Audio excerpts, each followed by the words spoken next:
Good day everyone, I am Julina Manzano Alabanza, BIT4A, major in Food and Service Management. Today we will talk about shop layout management. This topic covers the knowledge, skills, and attitudes required to discuss shop layout management.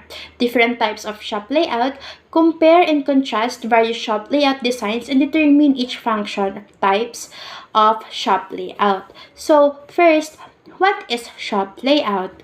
Shop layout is the strategic use of space to influence the customer experience. It is also concerned with the strategic design and space management, including furniture, displays, fixtures, lighting, and signage.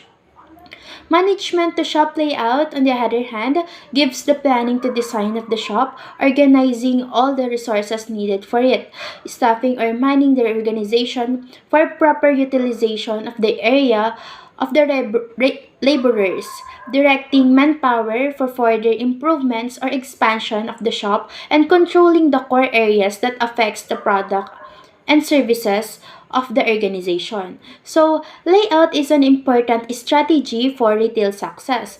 Retailers use layout to influence customers' behavior by designing the store's flow, merchandise placement, and ambience. Layouts are also helpful in estimating revenue per square foot as well as assessing the strengths and weaknesses of firms' merchandising mix. So, there are fundamental of shop layout. So, these are the following are the fundamental of layouting your shop. First is integration. Integration is a collection processes required to ensure that the various elements of the project are properly coordinated. It involves making trades of among competing objectives rather, an alternative to meet or exceed stakeholders' needs and expectation. The second one is utilization. One of the importance of having a good shop layout is to utilize space, making it practical and effective in operation of the businesses. It gives maximum use of resources to provide efficient services to clients. A site utilization plan documents the design status of project at a point in time. Site utilization plans are critical to defining the layout of a project site as it progresses through the construction process.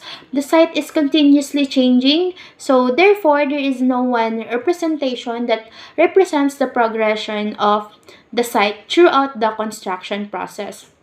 But instead, it is critical to have at least several site utilization plans to define the progress of the site. For example, a site utilization plan for the excavation phase, superstructure phase, enclosure phase, and finishes phase. So the third one is expansion. A good shop layout design may give opportunities such as expansion space. It gives more room for improvements to the company. It enables to the company to expand its space and to be used for other operation and services to the company. A common expansion method for retail stores is to open a new location in economic marketplace. Business owners may use this expansion method to research customers and other physical location or saturate the market with their product. The fourth one is flexibility. It is the ability of the company to adopt on the changes of trends in industrial setting. It enables the operation to change if it is demanded by the current market, making the operation smooth and without delay. Flexibility means the sales layout can adapt to production dynamics. Production dynamics comes not only one demand uncertainly but also from a new product introduction rather. The fifth one is versatility. It is about being able to move freely and confidently from work to work, from task to task, from rule to rule. It is also ability of the shop or workplace to adopt new tasks or working requirements with sacrificing its integrity and workers' safety. So, when we correctly arrange the space, we give it the ability to adapt to changing needs. A versatile space allows for functionality and practicality. Each space has a different character depending on the style we're aiming to achieve. So, the seventh one is closeness. Closeness in a layout means the proper placement of every part of area in the workplace according to their function and relationship.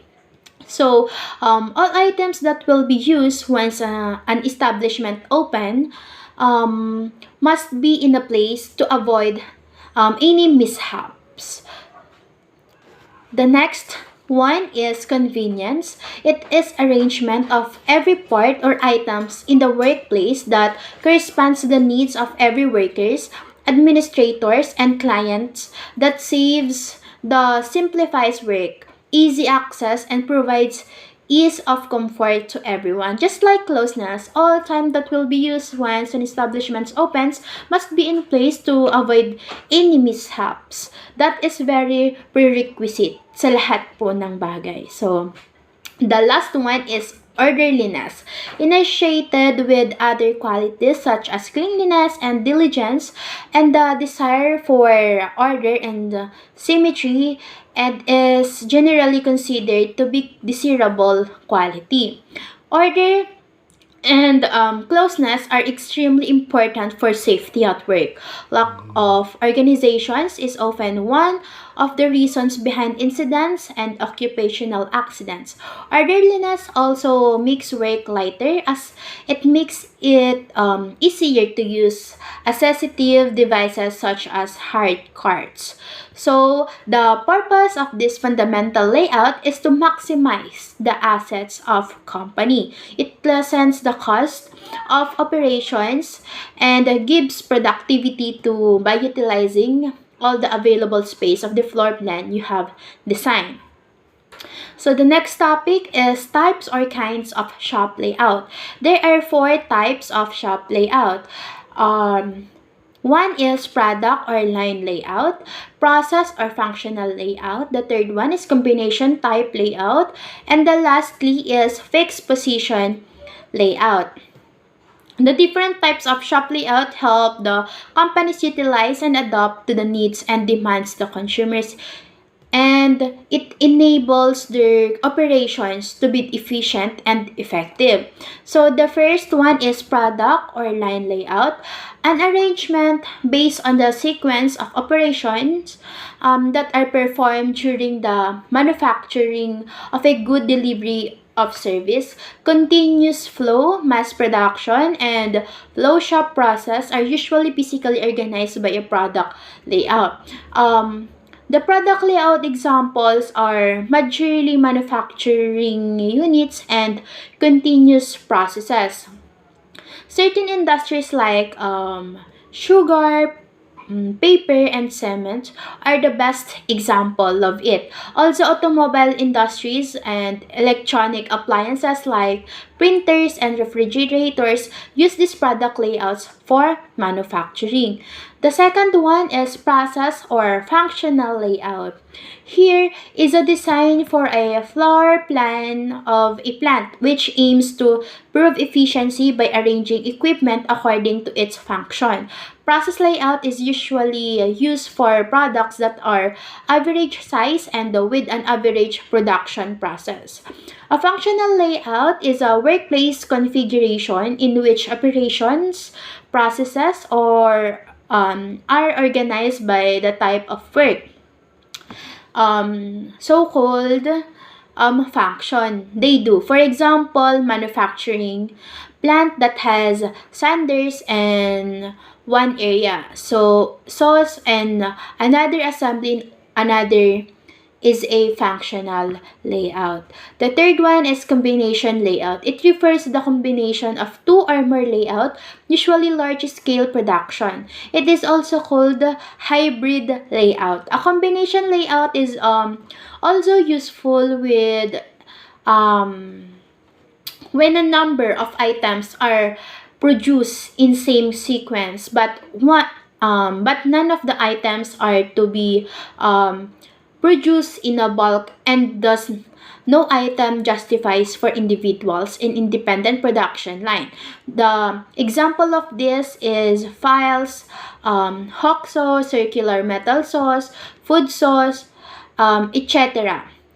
The last one is fixed position layout.